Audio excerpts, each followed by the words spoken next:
Alors, bonsoir, bonjour à tous. Donc il y avait un petit bonus ces derniers jours, c'était de donner vos astuces par rapport à pour se souvenir de vos rêves.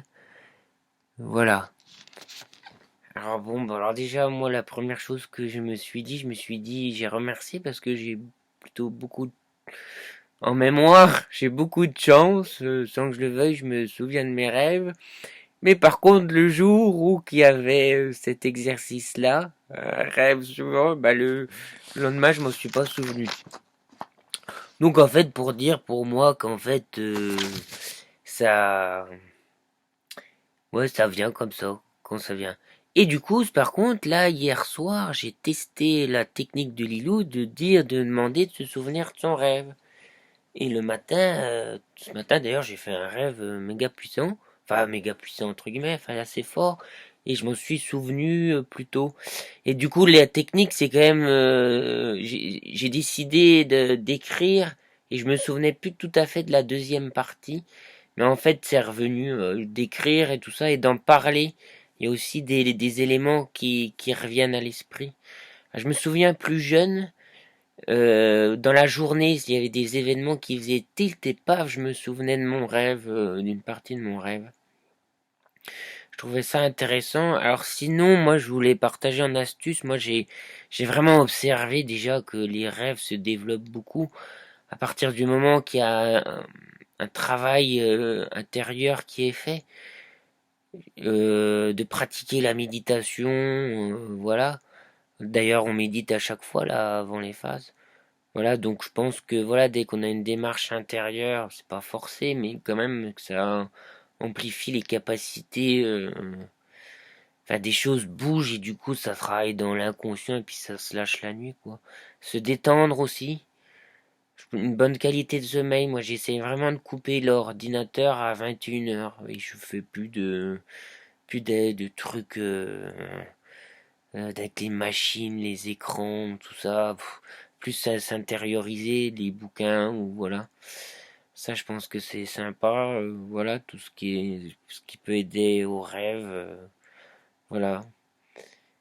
Voilà, aujourd'hui, c'était un peu les trucs de prémonitoire. Puis là, je remercie parce que j'ai eu une belle petite synchronicité. Il y a une personne qui a mis un lien par rapport aux analyses de rêve. Alors, je me suis dit, ça tombe nickel. Et pour moi, elle a fait le rôle de messagère. Et voilà, donc ça me remet un peu dans le bain parce que ouais, j'avoue qu'hier j'étais fatigué, j'étais pas trop à fond, j'avais un peu de mal, je me poussais à faire le défi. Voilà, donc un peu de fatigue aussi, là, avec peut-être le travail et tout. Ouais, j'avais beaucoup trop de choses hier soir, ça faisait trop tard, ça me branchait pas.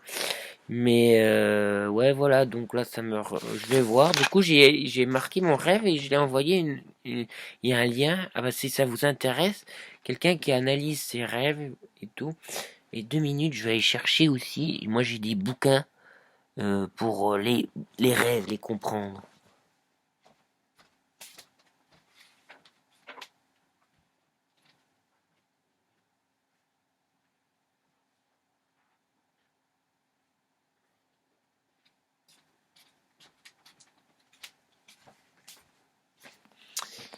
Alors, dernièrement, ma copine m'a trouvé ce dictionnaire et je le trouve, il est assez épais.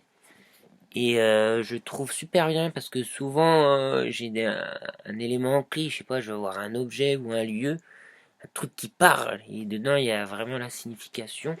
Je m'étais acheté ou fait offert celui-là il y a quelques années, mais il est pas assez complet au niveau des symboles, des trucs qui apparaissent, c'est trop court. Après bon, il y a quelques bonnes explications, voilà. Sinon sur internet on trouve bien sur des sites. Et ouais, du coup, moi je suis reconnaissant pour avoir eu des rêves prémonitoires un petit peu, pas trop assez prémonitoires, mais je pense que beaucoup de personnes, je cours pas après non plus, mais je remercie pour cette vie nocturne quand j'ai des bons rêves et tout, je trouve ça passionnant. À plus.